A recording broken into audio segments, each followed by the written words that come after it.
Perkenalkan, saya Crescentia Erlincia Buma selaku moderator. Di sini kami akan menjelaskan tentang obat anti hipertensi. Untuk pemateri pertama, saya persilakan untuk perkenalkan diri. Saya Christina Diana Boromon, materi pertama. Saya Leni Ramon Kami sebagai pemateri kedua. Saya Susana Petrosina Psikologi sebagai pemateri ketiga. Dan saya Lidian Tianati sebagai pemateri empat. Sekian dari kami. Terima kasih. Selamat pagi Ibu dan teman-teman. Di sini saya akan menjelaskan pengertian obat anti hipertensi. Pengertian obat anti hipertensi itu sendiri adalah istilah medis dari penyakit tekanan darah tinggi. Kondisi ini dapat mengakibatkan berbagai komplikasi kesehatan yang membahayakan nyawa. Kemudian pengertian dari obat anti hipertensi adalah kelompok obat yang digunakan untuk menurunkan tekanan darah akibat hipertensi. Hipertensi yang tidak ditangani dengan benar dapat menyebabkan komplikasi, mulai dari stroke, serangan jantung, gagal jantung, hingga gagal ginjal. Mekanisme kerja obat anti hipertensi.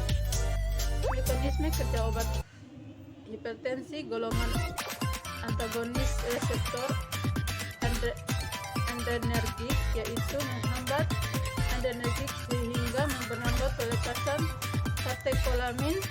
Selain itu, golongan obat ini dapat menurunkan resistensi primer yang dapat memperlambat laju jantung. Klasifikasi dan jenis kerja obat anti hipertensi. Yang pertama, ACE inhibitor. Mekanisme kerja dengan cara menghambat enzim dalam tubuh untuk memproduksi hormon angiotensin 2, yaitu zat yang dapat menyempitkan pembuluh darah dan meningkatkan kerja jantung. Contoh obat benazepril, captopril, enalapril, fosinopril, guinopril, rampril, moexipril. Obat-obat ini bagi ibu hamil masuk dalam kategori D karena ada bukti positif mengenai risiko terhadap janin manusia, tetapi besarnya manfaat yang diperoleh mungkin lebih besar dari risikonya, misalnya untuk mengatasi situasi yang mengancam nyawa.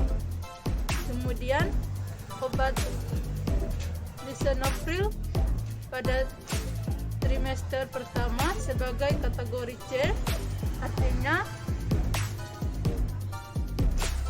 studi pada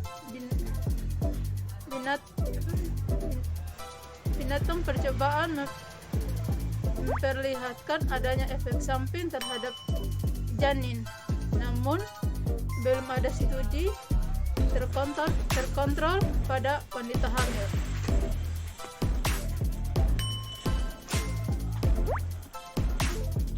Yang kedua, alpha-2 reseptor agonis.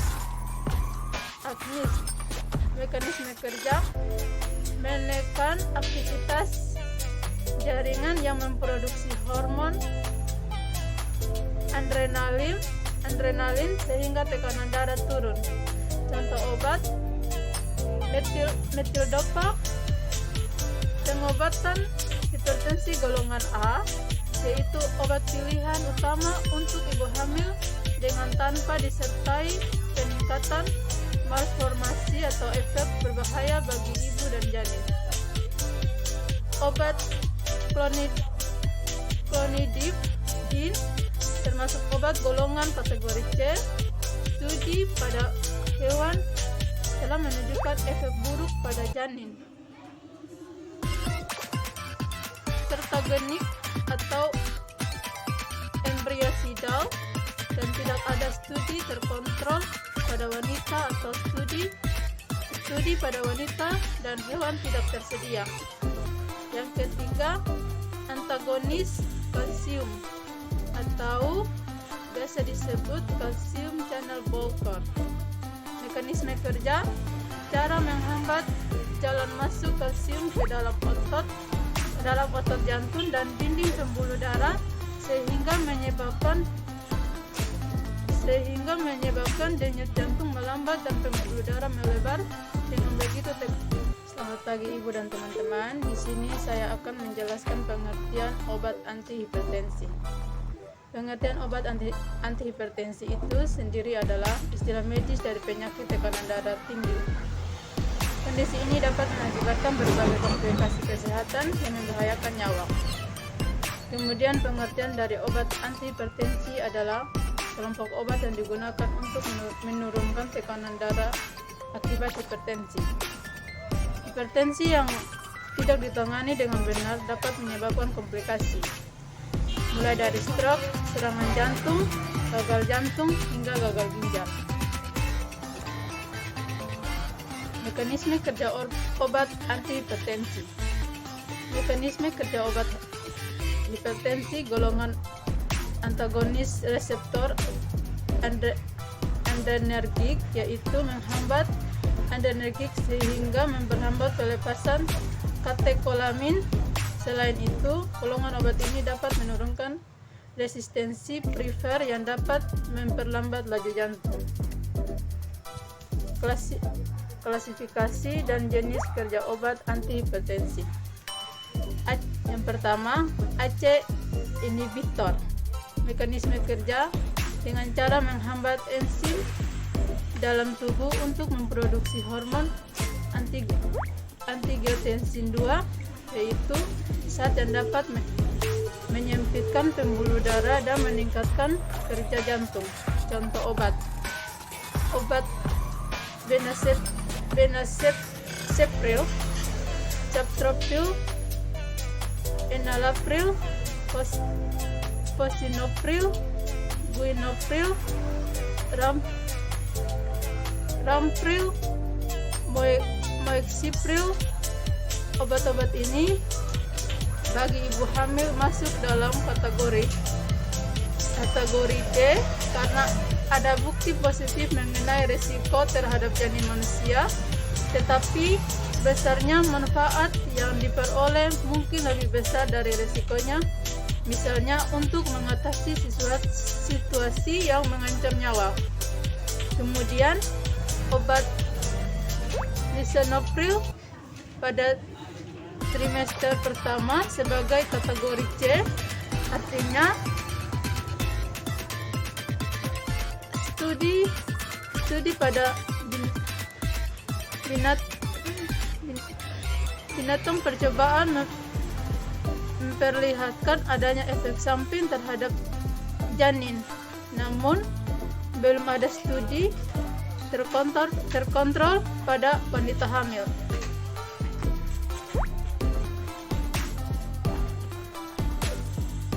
Yang kedua, alpha 2 reseptor agonis. Mekanisme kerja: menekan aktivitas jaringan yang memproduksi hormon adrenalin sehingga tekanan darah turun. Contoh obat: metildopa. Pengobatan hipertensi golongan A, yaitu obat pilihan utama untuk ibu hamil dengan tanpa disertai peningkatan malformasi atau efek berbahaya bagi ibu dan janin. Obat clonidipine termasuk obat golongan kategori C. Studi pada hewan telah menunjukkan efek buruk pada janin. Tertagenik atau embryocidal, dan tidak ada studi terkontrol pada wanita atau studi pada wanita dan hewan tidak tersedia. Yang ketiga, antagonis kalsium atau biasa disebut kalsium channel blocker. Mekanisme kerja: cara menghambat jalan masuk kalsium ke dalam otot jantung dan dinding pembuluh darah sehingga menyebabkan denyut jantung melambat dan pembuluh darah melebar. Dengan begitu tekanan darah dapat menurun. Yang berikut obat felodopin, obat istradipin, obat nikadipin, obat verapamil, dan infedipin. Pada kehamilan dikategorikan ke dalam kategori C melalui ASI. Walaupun demikian, obat ini aman digunakan oleh ibu menyusui. Keempat, angiostensin 2 reseptor blocker atau ARB. Cara kerja, ARB bekerja dengan cara menghambat pengikatan angiotensin 2 sehingga pembuluh darah melebar dan tekanan darah pun menurun. Contoh obat Kendesar, eprosartan, irbesartan, losartan, olmesartan, termisartan, dan pasartan. Penggunaan pada kehamilan termasuk dalam kategori D oleh FDA. Hal ini berarti bahwa ada bukti positif gangguan janin akibat penggunaan obat-obat tersebut saat hamil. Yang kelima, diuretik. Mekanisme kerja. Diuretik bekerja dengan cara membuang kelebihan garam natrium dan cairan di dalam tubuh untuk menormalkan tekanan darah. Contoh obat yang pertama, diuretik lob. Diuretik lob bekerja dengan menurunkan penyerapan kalium, klorida, dan natrium pada lob atau lengkung Henle di dalam ginjal. Yang kedua, furosemide, terasemide. Penggunaan pada kehamilan masuk dalam kategori C oleh FDA. Penggunaan pada ibu menyusui diduga tidak terlalu berpengaruh pada bayi, namun dalam menurunkan produksi ASI. Yang ketiga, diuretik hemat kalium. Diuretik hemat kalium merupakan salah satu jenis obat diuretik, namun obat ini tidak menurunkan kadar kalium di dalam darah.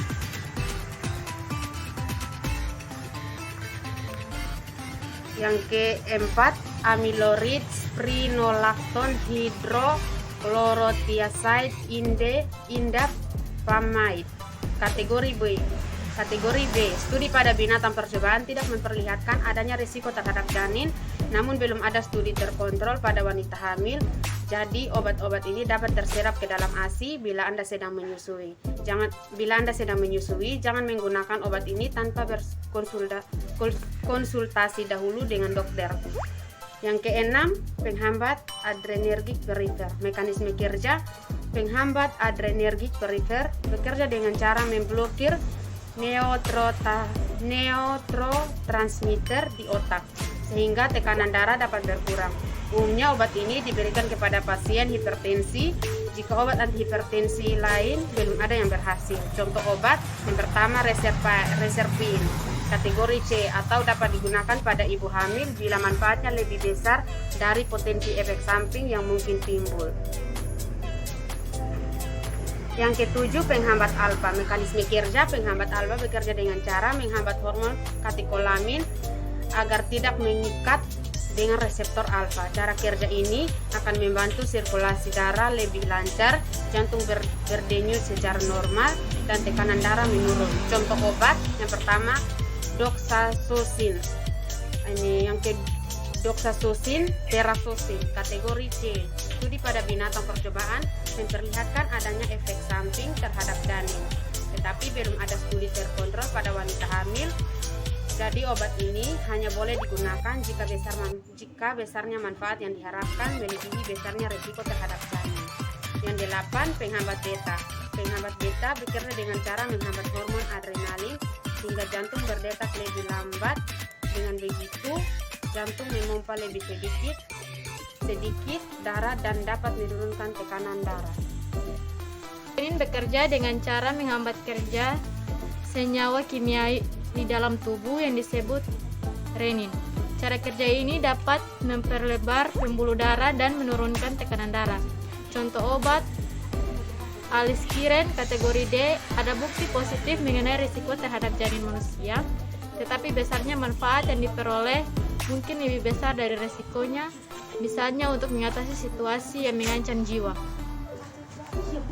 Dosis obat hipertensi untuk spesifik ibu hamil. Yang pertama, obat metildopa. Obat ini biasanya diminum 2 kali atau 3 kali sehari. Dosisnya bervariasi pada setiap pasien dengan dosis maksimal hingga 3000 mg per hari. Selain aman bagi ibu hamil, metildopa juga aman digunakan selama masa menyusui. Kategori B, studi pada binatang percobaan tidak memperlihatkan adanya risiko terhadap janin, tetapi belum ada studi terkontrol pada ibu hamil. Metildopa dapat terserap ke dalam ASI, oleh karena itu ibu menyusui disarankan untuk berkonsultasi dengan dokter sebelum menggunakan obat ini. Yang kedua, obat labetalol. Labetalol adalah obat yang digunakan untuk mengobati tekanan darah tinggi dan pengendalian angina. Jangka panjang, labetalol juga bisa merawat hipertensi pada saat kehamilan. Kategori C, obat kategori ini bisa berdampak buruk pada janin, namun biasanya dampaknya bisa membaik kembali. Studi reproduksi hewan telah menunjukkan efek buruk pada janin, tetapi karena manfaat potensial mungkin beberapa ibu hamil memerlukan penggunaan obat ini.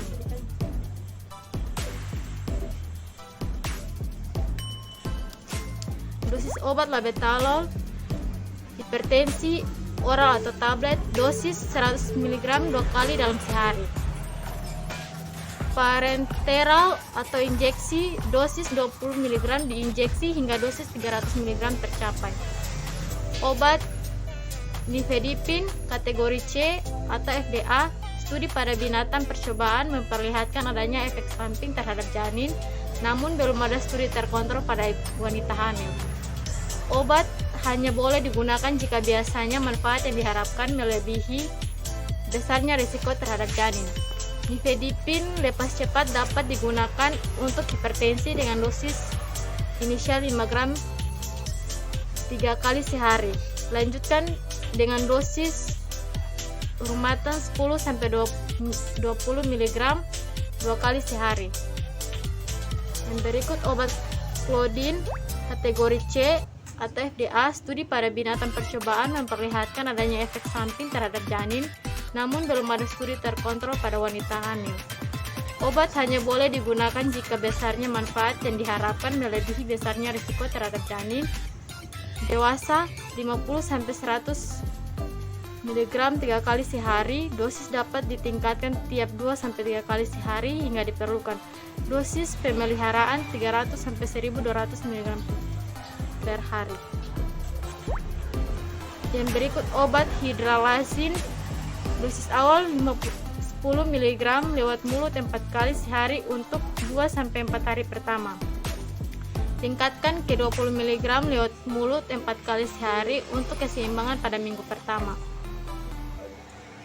Hidralazin adalah obat yang digunakan atau tanpa pengobatan lain untuk mengatasi tekanan darah tinggi.